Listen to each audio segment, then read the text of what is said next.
abasheshisayo ukucabanka emandulo wakithi emandulo asenzeka izinto kuphila isilwane kuphila namasiko kuphila namagonqonqo kwakwesabeka kusinda amaqili abasheshisayo ukucabanka emandulo wakithi emandulo asenzeka izinto kuphila isilwane kuphila namasiko kuphila namagonqonqo kwakwesabeka kusinda amaqili abasheshisayo ukucabanka.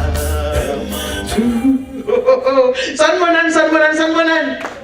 Dumelang. Kweda.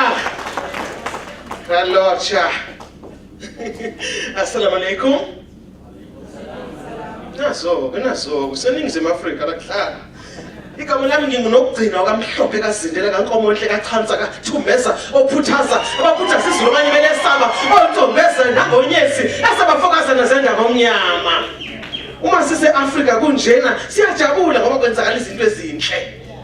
I'm lucky to be here today because we are doing beautiful things. The song I was singing earlier on says, Emandulo zavenzeka izinto.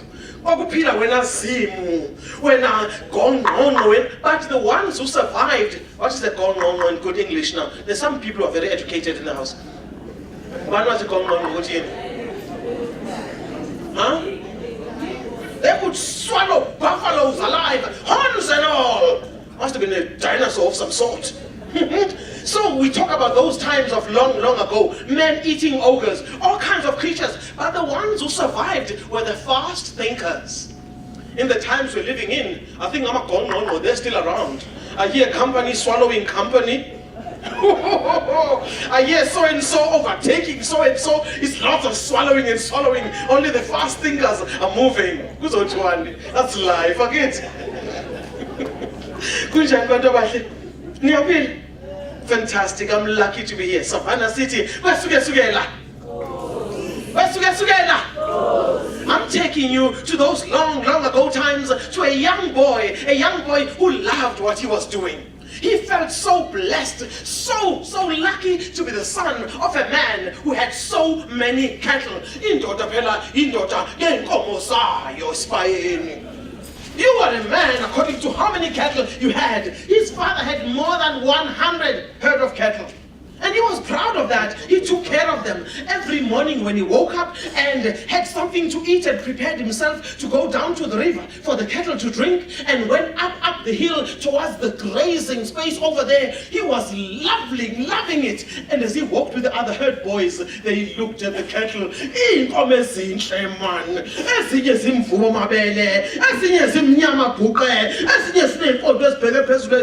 was amazing to watch how the boys knew every single one of those cattle, and they worked hard. And when they had time in the afternoons to relax and play games or tease one another or share some riddles, is pita pitwano.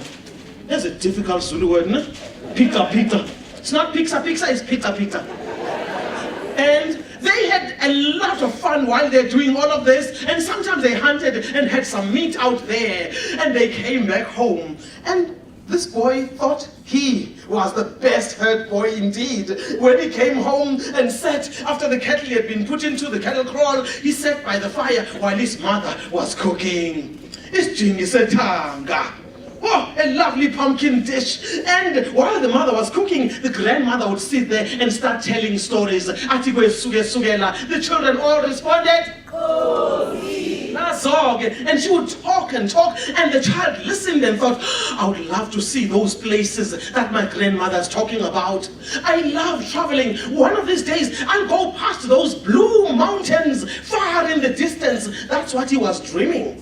Well, night after night, he listened to those stories. He saw the places with his mind's eye. He thought of what he would do as a man when he grew up. He had to be part of the community to make a difference. And so, this day seemed to come much faster than he anticipated. Now let me tell you about a brave ox called Batom. Batom was part of this umhlambi, this herd of cattle. And Batom was strong. He was big, he had a big hump over here, he loomed up. And his horns were pointing up to the sky. And this young herd boy would say, as Batom was leading all the other cattle, Bahole komo ka Baba Batom, wena impondo sibingelela isibhakabhaka, wena kubhonga kwakho kudala inyoni isiqhake ukuthi siqule noma sibhonge njengawe. Bahole komo ka Batom, ubayeka abanomona, sayilanda sayithatha sayigodusa. And all the other cattle would follow Batom down to the river. They would drink and then go up to the cattle kraal. He felt so good when that happened. But on this afternoon, it was quiet. It was still. There was not even a breeze. And they were sitting there, hot like that, and just playing stones there. Abafana, you know boys, huh? When they suddenly saw that the cattle were moving, restlessly moving around, they thought, what is it? What is it? They looked, it was not a hyena. And they looked around, could it be a snake? They took their hunting sticks and they looked around. They were about to hit that snake, but it was not a snake. When they lifted their eyes and looked in the distance, 10 men eating ogres, amazimzi. They were twice the size of a tall, big man. They were ugly. They had these big eyes. And their nostrils, their mouths, all their teeth were so yellow, orangey. They were not brushed ever. You don't want to smell that mouth. And they were hairy all over. And they came closer and closer. Some of the children, the boys that were herd boys, they looked at the ogres and they thought, they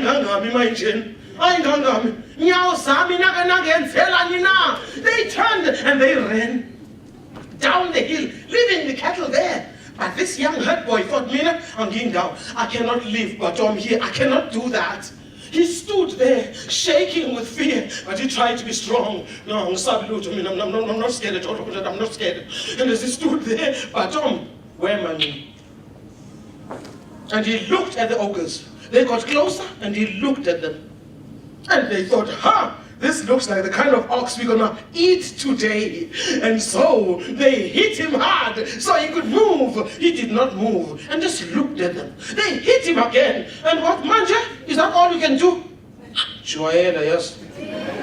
Ubatom just looked at them and they thought, what is going on here? There's a young man, whose ox is this? It's my father's ox. So, is he paralyzed by fear? And the boy said, no. Batom doesn't know the meaning of the word fear. And the ogre said, yes, we're going to teach him the meaning of the word fear. Bamuponya, bamushaya, lutukunyagaza. Manje, upelela. Is that all the energy you've got, ne? And you expect me to move? Batom seemed to be saying, staring at the ogres. They were furious. Young man, do something. Make sure this ox moves. Otherwise, we're going to kill him and eat him right here. And he pushed Batom. Batom did not move. But in grandmother's stories, there normally is a song or a chant that creates magic, isn't there?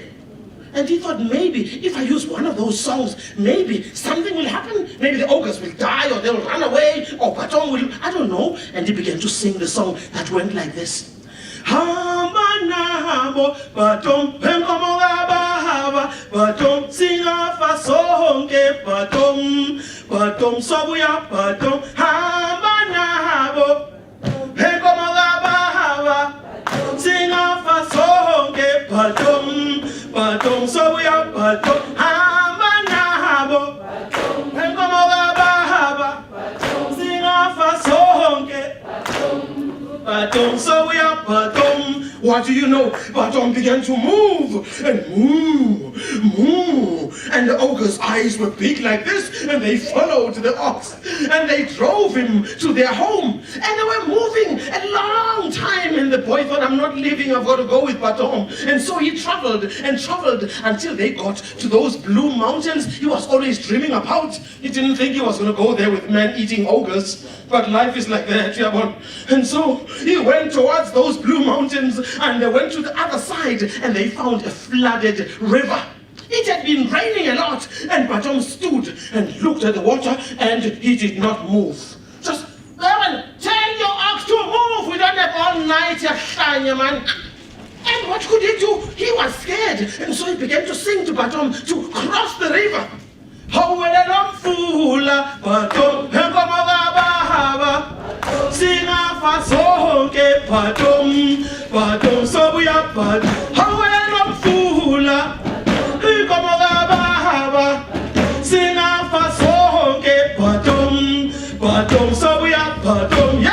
Batom began to cross the river, and the young boy jumped on his back, and off they went. They traveled for quite a distance until they got to a place where there was an old lady, almost blind, putting more firewood into the fireplace, and there was a big black pot, and there was fire, there was water inside, boiling. And she was waiting for the ogres to bring some meat.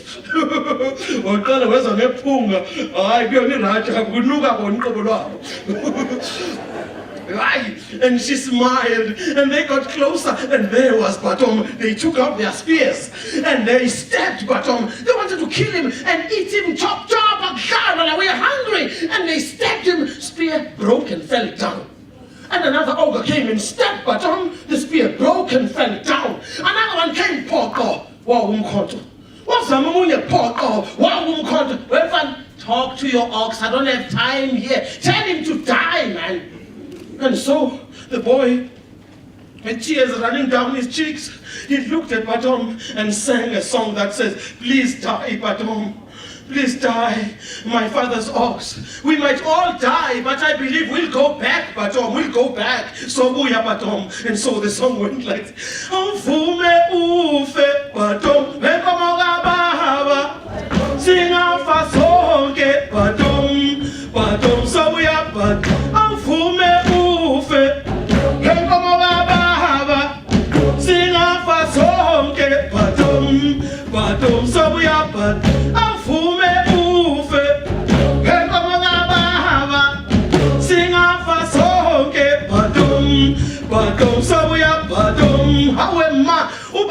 The next spear that came hit him hard, and he fell to the ground. And the tears were running down the boy's cheek. He didn't want to look as they skinned him, and they took the meat and put in the big black pot that had boiling water, and it wasn't cooked much. But by keeping him,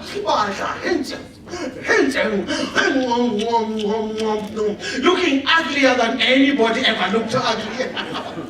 And they were eating like that. Some of them took the bones and they hit the boy. They hit him. The boy went to hide behind a big rock, and he sat there thinking, after they've eaten Batom, probably it will be me. I don't know how far is home or in which direction I should go. And as he was sitting there, he suddenly heard the sound of the ogres sleeping. Isisu siyaphakama, siyashona, siyaphakama, siyashona.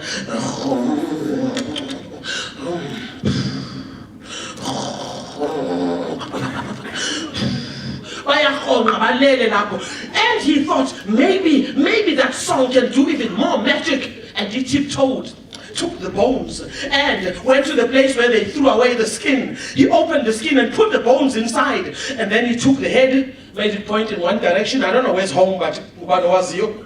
And put the front paws and the back paws, and then covered the bones. And he took his stick and he hit the pile of bones and skin, and he sang quietly this time, not too loud. Will you help me? But we do it quiet, right? We don't want to wake up the ogres. Awuvuke sihambe Batom wenkomoka baba, singafa sonke Batom, Batom sobuya Batom. Awuvuke sihambe wenkomoka baba, singafa Singafa sonke bhatom sobuya bhat awuvuke sihambe ekoma baba singafa sonke bhatom sobuya bhat ayibo ubhatom uyanyakaza ayibo uyagcwala esikhumbeni started moving and the head was moving and then the paws, the legs stood up, the hooves were standing up strong and Bhatom stood up. He came back to life. Every one of the ogres who had eaten Bhatom, the poison went straight to their stomachs. I don't know how, but they died. And Bhatom stood up and began to bellow hard. Moo, moo. And the boy jumped on his back. And they jumped and they galloped into the distance. He seemed to even know which way was home. They traveled into the early hours of the morning, and as the sun was preparing to rise, in all the cattle kraals, you could see the horns, the time we call in isiZulu, lisemondo sankomo, the time of the cattle's horns. You could only see that. There was a woman coming to fetch water at the river when she saw Bhatom. That same ox was taken away by the ogres with the boy on his back. People woke up and they went to look outside. True indeed, there was Bhatom coming back with the herd boy. And went back into the house after drinking a lot at the river, went back to the kraal and fell asleep. And the boy went into his home and his mother held him tight and the neighbors, and the mother said, no, you leave my child alone. Let my child eat, let my child rest. In the afternoon you can come back and ask him where he has been and what happened. And so the neighbors went away. He rested all day long. Late in the afternoon, he woke up. And then he sat outside with all the neighbors gathering and wanting to hear the full story. He told them exactly what I've just told you. And they could not believe. They could not believe what they were seeing or hearing. But it was magic that they were grateful for. And that story has been told many, many times. And me, standing here on the 20th of November, 2013, Walkerville. Yes, sometimes to see a place that looks like as in this place is dead. Nothing can happen over here. You drive past very fast the dead place and they even have a word that says it's a dead end or something like that. Today, dead end or no dead end, dead ground, it's coming alive. This place is coming alive. And there shall be homes here. Brand new hope will be born here. Children will go to school in this place.